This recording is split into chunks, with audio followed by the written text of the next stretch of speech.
क्या आप इस बात से समझ सकते हैं कौन है यहाँ पर? यीशु है। भविष्यवक्ता को टाइम चाहिए भविष्यवाणी करने के लिए, टाइम लगता है। लेकिन अभी आपको पता 2 जगह जाना पड़ता है। अब से हर महीने की 7 तारीख जालंधर में मेंबरशिप की मीटिंग हुआ करेगी। हर महीने जो मेंबर हैं, पार्टनर हैं, 7 तारीख आपके लिए मीटिंग होगी ऐसे ही, और आपके लिए उसमें भविष्यवाणी डे रखेंगे हम। परमेश्वर आशीष दे। आइए सिर पे हाथ रखें। पवित्र आत्मा आज का कलाम इनकी जिंदगियों में 100 गुना आशीष लेकर आए यीशु के नाम में। आज का कलाम आपकी लाइफ में 100 गुना आशीष लेकर आए। कितने गुना आशीष लेकर आए? 100 गुना। पवित्र आत्मा सुनने वाला जन 100 गुना लेकर जाए आज यीशु मसीह के नाम में, आमीन। अपने पड़ोसी से पूछो 30 गुना चाहिए कि 100 गुना चाहिए? पूछो 30 चाहिए कि 100 चाहिए? कितने गुना चाहिए आपको? जिसको 100 चाहिए जोर से ताड़ी बजाओ एक बार। अपने हाथ खोल लो आज 100 लेने वाले। आज आपकी ताड़ियों पर डिपेंड करेंगे स्वर्गदूत। आज आपकी ताड़ियों पर डिपेंड करेंगे इनको कितना चाहिए आज। 30, 100।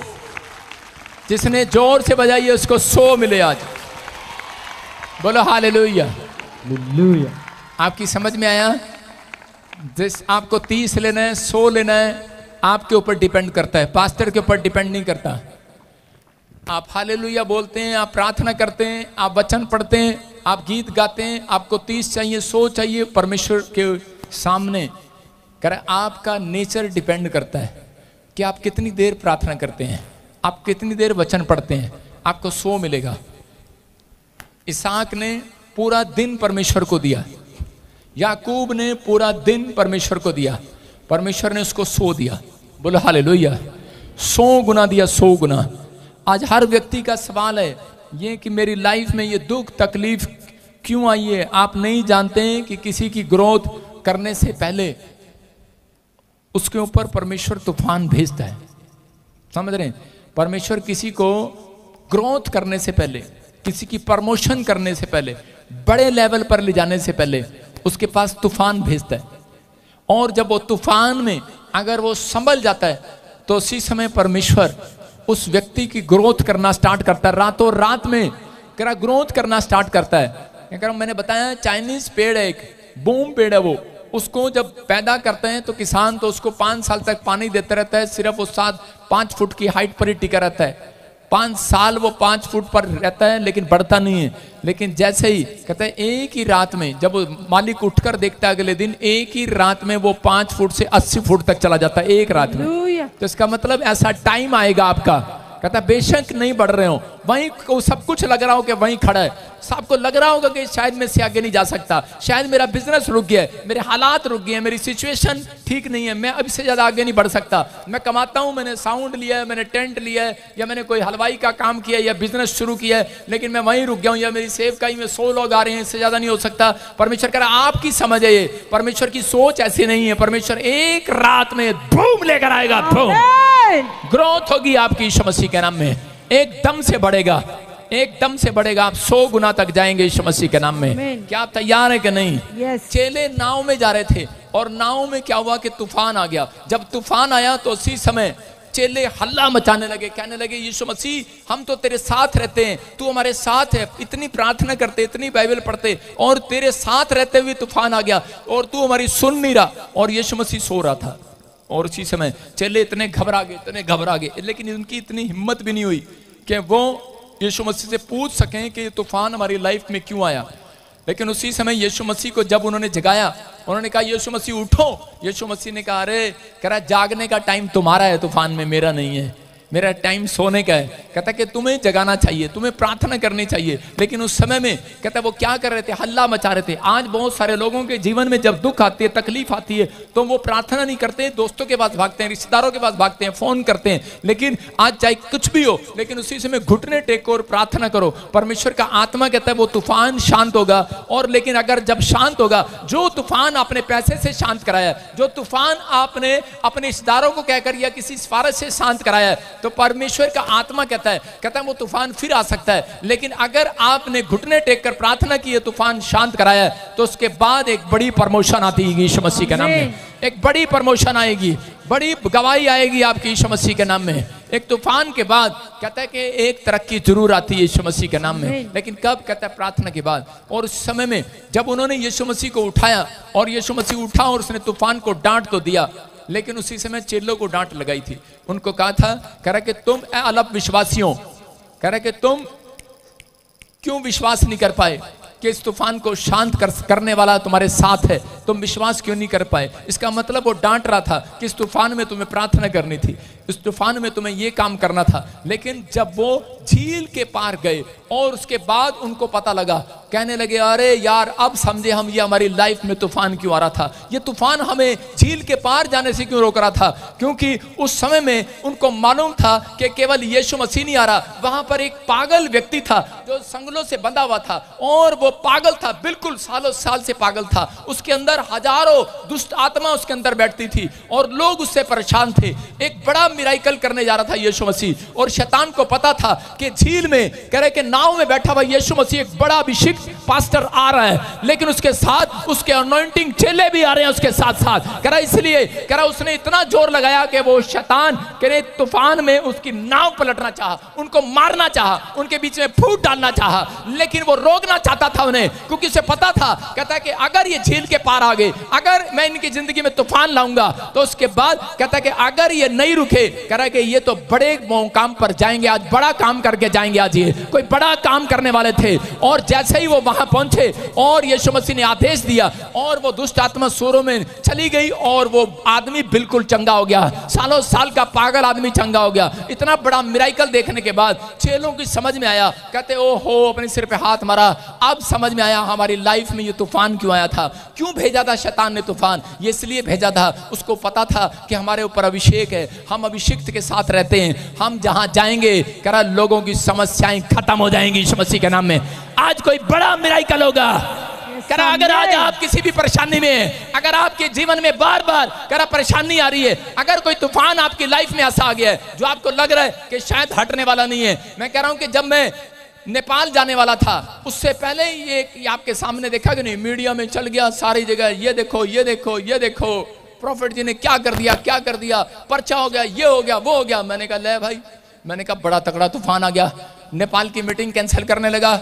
मैंने कहा नहीं, परमेश्वर है। मैं उसी समय मीडिया के सामने बैठ गया जाकर, मैंने कहा लो भाई ले जाओ भाई, अगर किया तो ले जाओ भाई, पकड़ो। और शैतान हिला हुआ था कि प्रॉफिट बजिंदर न्यूज के सामने तो आता ही नहीं है, कैसे आ गया, लेकिन मुझे मालूम है तूफान को कैसे शांत करते हैं। और उसी समय मैं जब नेपाल में गया, वहां पर अंधों ने देखा, लंगड़े चले, करे के हाफ डेड पेशेंट ठीक हुए, सिलेंडर उतरे, लोगों के जीवन में बड़े बड़े काम हुए, बड़े बड़े चमत्कार हुए, लोग हैरान हो गए। मैं कह रहा हूं कि नेपाल में लाखों लोगों को आशीष मिली। इसका मतलब कि परमेश्वर वो शैतान जानता था कि ये नेपाल पहुंचेगा और कह रखे इससे पहले मैं इसे तूफान में यही रोक दूं, लेकिन वो रोक नहीं पाया। जिसके साथ यीशु, वो तो तूफान पार करके जाने वाला है यीशु मसीह के नाम में। आपकी समझ में आ रहा है कि नहीं? मैं कह रहा हूं बेशक आपकी लाइफ में कोई तूफान आ रहा है, परमेश्वर उस व्यक्ति को, मैंने बताया कि कभी बड़ा पास्टर नहीं बनाते जो डरपोक होता है। परमेश्वर बड़ा बिजनेस उस व्यक्ति को कभी नहीं देता जो मसीह में आने के बाद डरपोक है। जो कह रहा है कि मसीह में आने के बाद दिलेरी का आत्मा जिसके अंदर है, परमेश्वर उसे बड़ा बिजनेसमैन बनाने जा रहे हैं आज रात यीशु मसीह के नाम में।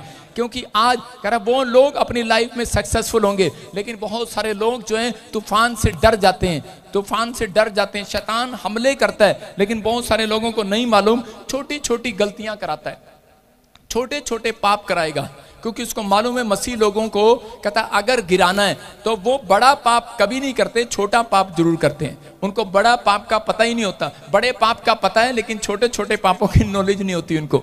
इसलिए वो बड़े पाप आपसे नहीं कराता, क्योंकि आपको पता है बड़ा पाप कौन सा है, शराब पीना, व्यभिचार करना, ये करना वो करना। लेकिन कह रहे छोटी छोटी गलतियां कराता है, शैतान को मालूम है। हम पढ़ते हैं श्रेष्ठ गीत, उसका पहला चैप्टर, उसका 5, हम देखें क्या लिखा। हाँ हाँ, श्रेष्ठ गीत उसका 1:5 में लिखा, हे यरूशलेम की पुत्रियों, मैं काली तो हूं परंतु सुंदर हूं। बस बोला ये क्या हुआ? अरे ऋतु तू क्या हंस रही है? सारे बोलो हालेलुया। आपकी समझ में आ रहा है कि नहीं? कह रहे ये पादी साहब कैसा वचन ले आया आज। हे यरूशलेम की पुत्रियों, मैं काली तो, सारे बोलो मैं काली तो हूं पर फिर भी सुंदर हूं, क्योंकि मैं मेकअप करके आई हूं आज। बोलो हालेलुया। आपकी समझ में आया कि नहीं? कह रहे कि यहां पर कहते हैं सुलेमान के पर्दों के तुल्य हूं। इसका मतलब यहां पर यरूशलेम की जो औरतें हैं, यरूशलेम के औरतों को, बेटियों को, उनको क्या बता रहा है? उनको ये बता रहा है कि अपने अंदर एक हौसला रखो। कहते हैं तुम जैसे भी हो लेकिन तुम परमेश्वर की नजर में सुंदर हो। यीशु मसीह के नाम में परमेश्वर की नजर में बहुत सुंदर हो। चाहे कितने भी आप निकम्मे हो, चाहे आप काम करने में कामचोर हो, लेकिन आपके जीवन में कोई आशीष ना खुल रही हो, लेकिन आपके पास कोई बिजनेस ना चल रहा हो, आपके हालात कैसे भी हो, लेकिन परमेश्वर कह रहा है, बेशक कह रहे हो कि तो काला है, बेकार है, कुछ नहीं कर सकता, बर्बाद हो जाएगा, कुछ नहीं है इसकी लाइफ में, लेकिन परमेश्वर का आत्मा कह रहा है तुम बहुत सुंदर हो। हालेलुया। तुम बहुत सुंदर हो, बहुत कुछ कर सकते हो अपनी लाइफ में, लेकिन कब? कहता है कि इसलिए कहता है ये बातों का ध्यान रखना है। लेकिन परमेश्वर इस वचन से इसको इस तरीके से समझा रहा था, लेकिन यहां पर शैतान जो है इस वचन का गलत इस्तेमाल करके लोगों से बात करता है। कहता है तू तो काली है, तू तो काली है, और वो उसी समय जलन हो जाती है। जब उसके साथ सुंदर सी लेडीज बैठती है उसको जलन हो जाती है। मैं कह रहा हूं, आपने देखा कभी काली को सुंदर वाली उसकी सहेली होती है? कभी कभी वो अपने पति के पास ले जाएगी उसे? अरे गलती से भी नहीं ले जाएगी। उसको मालूम है कि उसका पति उसको देखता रहेगा। लेकिन कहते ये कह रहे कि आज बहुत सारे लोगों के अंदर जलन है। आपकी समझ में आया कि नहीं? कहता है कि बात लेडीज की नहीं है, बात उस बात की है। कहता है कि आज हो सकता है आपका बच्चा टैलेंटेड ना हो, आप टैलेंटेड ना हो, लेकिन आपके साथ में एक पड़ोस में रहता हो, वो टैलेंटेड हो, सुंदर हो, लेकिन आपको जलन हो जाएगी। शैतान ने एक जलन का हथियार लोगों के जीवन में रखा है कि जब आप जलन करते हैं तब परमेश्वर आपके लिए स्वर्ग बंद कर देता है। सुन रहे हैं कि नहीं? बहुत सारे लोगों के लिए आज भी कहते हैं, बहुत सारे लोगों को क्वेश्चन है कि परमेश्वर मेरी लाइफ में मेरे लिए कोई आंसर क्यों नहीं आ रहा। कहते हैं जब आप जलन करते हैं, आज बहुत बार हम लोग जब जलन करते हैं तो हमारे लिए आकाश बंद हो जाता है। अगर आपको आज आकाश खुलवाना है तो छोटी छोटी गलतियों को पकड़ लेना है। आप ऊंट को पकड़ना जानते हैं, आप हाथी को भी पकड़ना जानते हैं, लेकिन मच्छर को कहते हैं कि आप कह के पकड़ लेते हैं कि नहीं? आप उस हाथी को पकड़ नहीं पाते हैं, ऊंट को पकड़ नहीं पाते हैं, लेकिन मच्छर को आप पकड़ लेते हैं, हाथ से भी पकड़ लेते हैं। पकड़ा जाता है कि नहीं मच्छर? कहता है छोटी छोटी गलतियां, कहता है अगर आज आपने पकड़ ली, मैं कह रहा हूं कि आज के बाद परमेश्वर आपके लिए स्वर्ग खोलने वाला यीशु मसीह के नाम में। एक जलन का आत्मा आगे बढ़ने से रोकता है। मसीह लोगों को कोई माइकाला नहीं रोक सकता आगे बढ़ने से।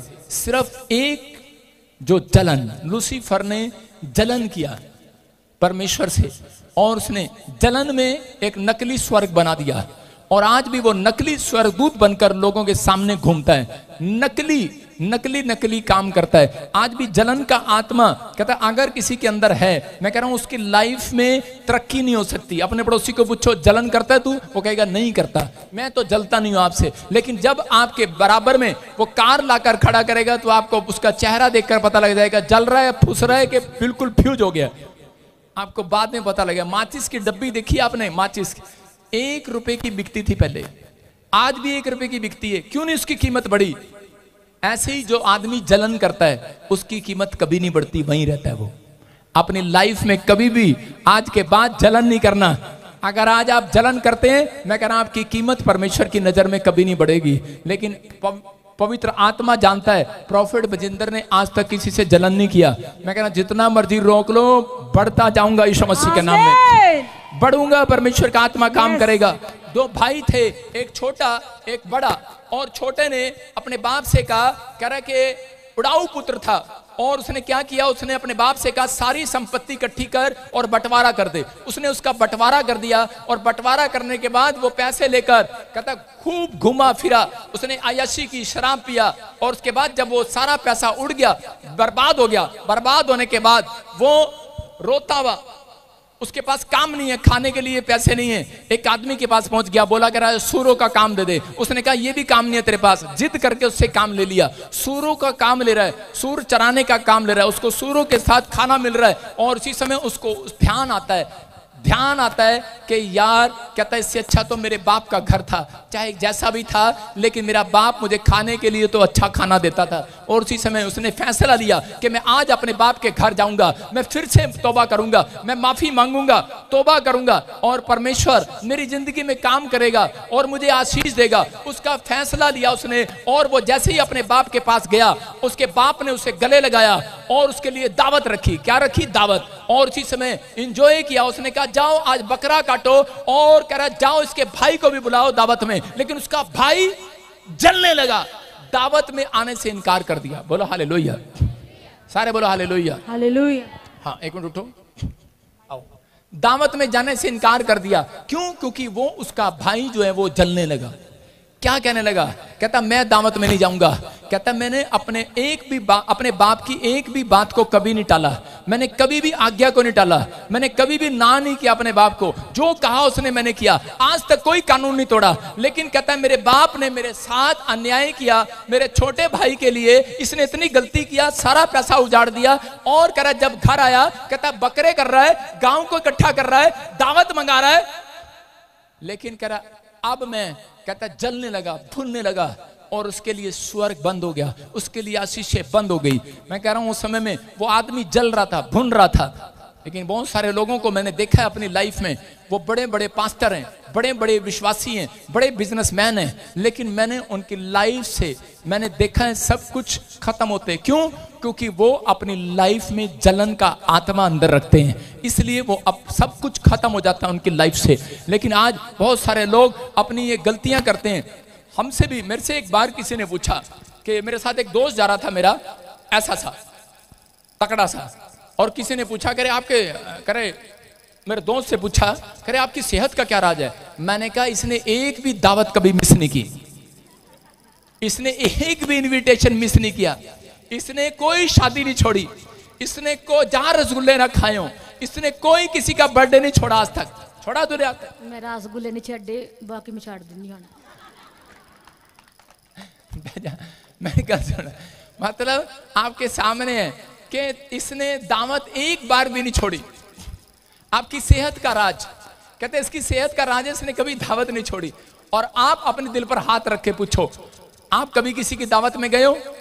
आप 2 दावत में गए, तीसरी नहीं गए। इसका लड़का हमारी शादी में नहीं आया था, इसका बाप हमारे बच्चे के इसने हमें कार्ड नहीं दिया था, ये हमारे मोहल्ले में इसने हमारे लिए ये नहीं लेकर आया। हम जलते हैं, भूनते हैं, अंदर से जेलस रखते हैं कि नहीं? कितने इनविटेशन आपने मिस किए हैं? हाँ या ना? सच बोलो, कितने इनविटेशन मिस किए हैं? कहता है इसका मतलब जलन का आत्मा आपके अंदर काम कर रहा है। इसलिए कहता है बहुत बार हमारी लाइफ में कहता है ग्रोथ होनी रुक जाती है। लेकिन अगर आज आप चाहते हैं कि परमेश्वर मेरी लाइफ में ग्रोथ करे, तो उसी समय आज आपको वो जलन का आत्मा बाहर फेंकना है यीशु मसीह के नाम में। आज कहो जलन का आत्मा मेरे बच्चों के ऊपर से जाए, मेरे परिवार के ऊपर से जाए। कहो आज कैसा भी इन्विटेशन हो मैं जाऊंगा। यीशु मसीह ने आपको इनविटेशन दिया, कह रहा बहुत अंदर हमारे अंदर जलन थी, अरे ये तो ईसाई हैं, ये तो धर्म बदलते हैं, हम नहीं जाएंगे। लेकिन जब हम ना करते रहे, एक दिन आज हम तरसते हैं, हमें इनविटेशन मिले और हम जाएं आज रात यीशु मसीह के नाम में। परमेश्वर ऐसे लोगों के लिए आज दिल नहीं खोलेगा, कह रहा मुट्ठी खोलेगा स्वर्ग से यीशु मसीह के नाम में। आज रात के बाद मैं कह रहा हूं जिसका बिजनेस बंद है मेरे पास आ जाना, 5000 दूंगा उसको। आज रात आपका बिजनेस खुलने वाला है यीशु मसीह के नाम में, खुलने वाला। आमीन बोलने वाले आमीन। बोलो जलन का आत्मा जाए मेरे अंदर से, बोलो जाए मेरी लाइफ में से, मेरे बच्चों से, मेरे परिवार से जाए, मेरी सेवकाई से जाए। मैं कह रहा हूं वो जलन का आत्मा जाएगा। आज रात बड़ा बिजनेस खुल जाएगा यीशु मसीह के नाम में। ये भाई जो था इसलिए कहता कि ये बर्बाद हो गया, बड़ा भाई बर्बाद हो गया, कोई पाप नहीं किया उसने। बड़े बड़े कहता मैंने कोई पाप नहीं किया, छोटी सी गलती उसने किया बस। आज बहुत सारे लोग छोटी छोटी गलतियां करते हैं, बिजनेस बंद। छोटी गलतियों का ध्यान नहीं देते, इसलिए प्रॉब्लम है। लेकिन आज बहुत सारे लोग अपनी लाइफ में खुश नहीं रहते। इनविटेशन कहता देते नहीं है परमेश्वर को, परमेश्वर का इनविटेशन मिलता है हम लोग नाराज हो जाते हैं। काना में, गलील के काना में यीशु मसीह को इनविटेशन मिला, लेकिन यीशु मसीह ने उस इनविटेशन को मना कर दिया। लेकिन उसके बाद यीशु मसीह भी जानता था अगर मैंने ये गलती किया तो मेरी आशीष खत्म हो जाएगी। यीशु मसीह उस काना में पहुंच गया। हालेलुया। और जाकर इनविटेशन को स्वीकार कर लिया। आज हो सकता है यीशु मसीह आपके यहाँ पर आना पसंद ना कर रहा हो, लेकिन जैसे ही करे मार्था, जैसे ही मरियम ने उस समय में अपनी गलती को माना और उसी समय उसने अपने चेलों को समझाया जैसा यीशु कहे वैसा करना, उसी समय यीशु मसीह ने वो इनविटेशन स्वीकार कर लिया। आज आपकी प्रार्थना कितनी भी इनविटेशन दे रहे हो लेकिन नहीं जाएगी स्वर्ग में, लेकिन जब आप परमेश्वर से कहेंगे परमेश्वर छोटा हो चाहे बड़ा हो, कोई पाप मुझे याद ना आ रहा हो तो माफ कर परमेश्वर, पवित्र आत्मा आपका इनविटेशन, आपकी प्रेयर रिक्वेस्ट को स्वीकार करेगा। आज रात मैं कह रहा हूं आज बड़े बड़े बिजनेस खोलेगा यीशु मसीह के नाम में। आप कल हफ्ते अगले हफ्ते गवाही के साथ आओगे, आमीन बोलने वाले। लेकिन कई लोगों को जितना मर्जी इनविटेशन दे दो, जितना मर्जी प्रचार कर दो, लेकिन वो खुश नहीं रहते। एक औरत अपने पति को लेकर कोर्ट में खड़ी हो गई, चल मेरे साथ। उसने कहा कहां लेके जा रहे? जज के सामने गई, कह रहे तलाक देन, मुझे से तलाक चाहिए। 6 महीने लगे उनको तलाक लेने में, रोज कोर्ट कचहरी। 6 महीने बाद तलाक हो गया और तलाक के चौथे दिन बाद फिर जज के पास जाकर खड़ी होगी, बोलने लगी जज साहब जिसको मैंने तलाक दिया था मुझे नहीं चाहिए, वापिस लाओ। जज ने कहा ये क्या बात है, अभी तो तलाक लिए, कितने संघर्ष से तूने तलाक लिया, 6 महीने लगे तुझे तलाक लेने में। कहती नहीं, जिस दिन उसको तलाक दिया कहता उस दिन से तो वो बहुत खुश हो रहा कहती बहुत आनंद कर रहा, बहुत खुश हो रहा। कहती मैं नहीं देख सकती उसको, मुझे वापस लेकर आओ मतलब जलन। आजकल औरतों के अंदर अलग जलन है, अपना पति खुश भी नहीं दिखता। अगर हंसता नहीं तो भाई क्यों नहीं हंस रहा, अगर हंस रहा तो क्यों हंस रहा। भाई साहब बेचारा पति क्या करे, काम का बोझ का मारा है, ना इधर का ना उधर का। लेकिन आज कह रहा है जलन भी अलग अलग तरीके की है।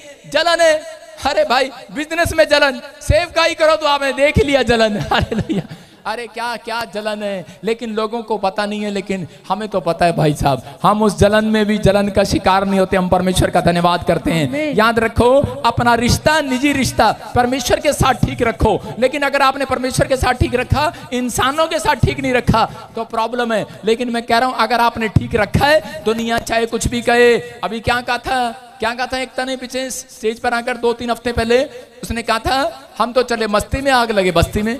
और आपको बता रहा हूं मेरे चर्च के बाजू में एक चर्च है, शनिवार, हर शनिवार वहां पर आग लग जाती है उनके स्टोर में, हर शनिवार।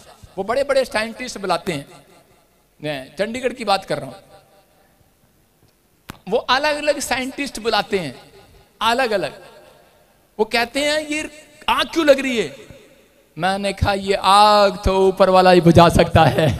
हालेलुया। अरे भाई पहले हमारे यहाँ आग लगा के उधर अपनी बुझाने के चक्कर में हो हैं? मैंने क्या कहा, मैं ये कह रहा हूं कि आप अगर किसी के लिए खड्डा खोदते हैं तो परमेश्वर आपको नहीं जाने देगा। वो कह रहा है उस आपको खड्डे में नहीं जाने नहीं देगा। याद रखना, अगर कोई आपके लिए गड्ढा खोद रहा है, अगर आपका निजी रिश्ता परमेश्वर के साथ, इंसानों के साथ ठीक है, कोई आपको खड्डे में गिराना चाहे, परमेश्वर बाहर निकालने के लिए तैयार है यीशु मसीह के नाम में। आपको विश्वास में बढ़ना है, आपको आगे जाना है। मैं कह रहा हूं कि लेकिन आपको कहता है इस चीज का ध्यान रखना कि छोटी छोटी गलतियां कहीं हमारी लाइफ में तो नहीं हो रही। कोई कहता है मैं जलन नहीं करता, लेकिन पति पत्नी आपस में जलन कर बैठते हैं, बच्चे माँ बाप के साथ जलन कर बैठते हैं। कुछ बातें ऐसी हो जाती हैं जब तक हम आपको नहीं बताते तब तक वो समझ में नहीं आता, इसीलिए काम नहीं खुलते। लेकिन अगर आज रात आपकी समझ में आ गया, आपने अपना निजी रिश्ता अपने घर में, अपने चर्च में ठीक कर लिया, बाहर ठीक कर लिया, पवित्र आत्मा का आज रात के बाद आपका बिजनेस ठीक हो जाएगा, आपका सब कुछ ठीक होने वाला है यीशु मसीह के नाम में। कहता परीक्षाएं आती हैं और जाती हैं, ये तूफान आते हैं और जाते हैं, लेकिन ये आपको गिराने के लिए नहीं। याद रखना आपकी बढ़ोतरी के लिए आए हैं, आपकी बढ़ोतरी के लिए, आपकी प्रमोशन के लिए आए। आमीन बोल रहे हैं, उनकी प्रमोशन हो रही। याद रख, यीशु ने कभी भी पापियों को डांट नहीं लगाई, ज्यादा लगाई लेकिन ज्यादा नहीं लगाई।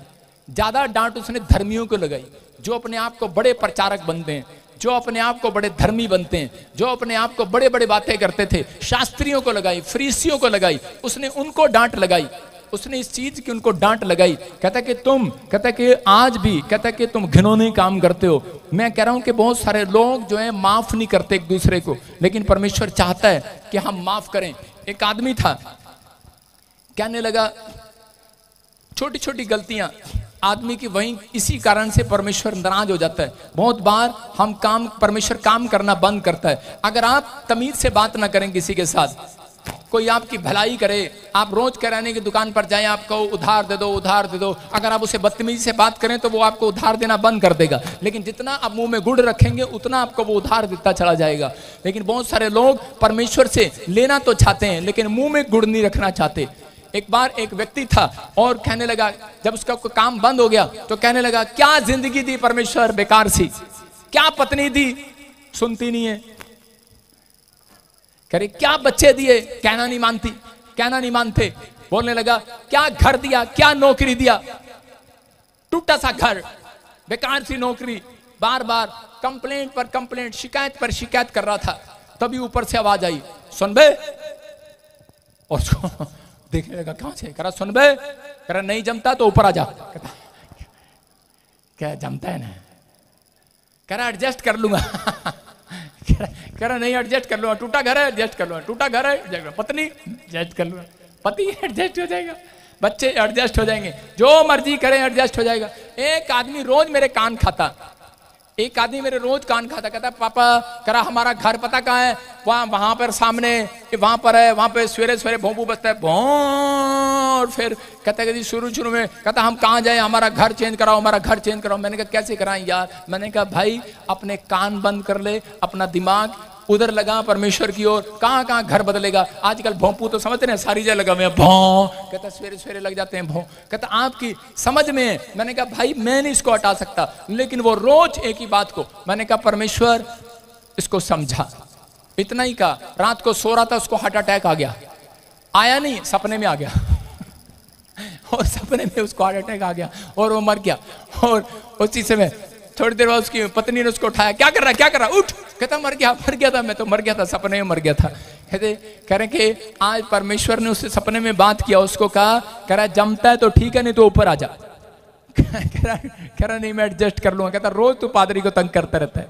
आपकी समझ में आ रहा है कि नहीं? आप कहते हैं, कहता है जलन, कहता जब आपके पास कुछ नहीं होता दूसरे के पास हो जाता है तो दिक्कत है आपको, जब आपके पास हो जाता है कह रहा तो दिक्कत है आपको। कहता है कि तब आपको पसंद नहीं आता जो परमेश्वर ने आपको दिया, आप कहते हैं बेकार है, बेकार है, बेकार है। मैं कह रहा हूं अय्यूब के जीवन से सीखो। अय्यूब कहता है परमेश्वर दुख दे चाहे सुख दे, मैं तो तेरा हूं, तेरा ही रहूंगा। हालेलुया। जैसा मिला है परमेश्वर संतोष रखूंगा। अगर आप परमेश्वर को ऐसी बातें बोलते हैं कि परमेश्वर जो मिला है मैं तो एडजस्ट कर लूंगा, परमेश्वर एडजस्ट नहीं कराएगा। अगले साल मैं कह रहा हूं एक कमरे रसोई है, अगले साल मैं कह रहा हूं 4 कमरे वाले मकान में जाओगे यीशु मसीह के नाम में। अगर आपने परमेश्वर को कहा है कि परमेश्वर मैं एडजस्ट कर लूंगा, पवित्र आत्मा तेरा धन्यवाद करना एडजस्ट करना होता है। हर बात में धन्यवाद देना सीखो। दाऊद बोलता है परमेश्वर तेरा धन्यवाद हो, अय्यूब बोलता है तेरा धन्यवाद हो। मैं तो धन्यवाद की भेंट चढ़ाना, एडजस्ट करना है परमेश्वर के सामने। अगर आपने हर छोटी छोटी बात में धन्यवाद देना सीख लिया है, मैं कह रहा हूं दूसरे बेशक चाहे टूटी गाड़ी में आए, लेकिन तुम्हारे बच्चे बड़ी नई गाड़ी में आएंगे यीशु मसीह के नाम में। सबको जय मसीह की। मैं जतिन बब्बर और आप देख रहे हैं मसीह परिवार चैनल। जैसे कि आप सब जानते हैं कि मैं इस चैनल पे प्रभु के अलग अलग दासों की वीडियोस डालता हूं, तो अगर आपको हमारा चैनल अच्छा लगता है तो आप इस चैनल को ज़्यादा से ज़्यादा सब्सक्राइब जरूर करें, ताकि आप प्रभु के वचन को सुन सके। वीडियोस को ज़्यादा से ज़्यादा शेयर करें ताकि जिन लोगों तक वचन नहीं पहुंचा उन तक भी वचन पहुंच सके। सबको जय मसीह की। एक बार मैं आपसे दोबारा कहूँगा कि इस चैनल को सब्सक्राइब जरूर करें और वीडियोस को ज़्यादा से ज़्यादा शेयर करें। जय मसीह की।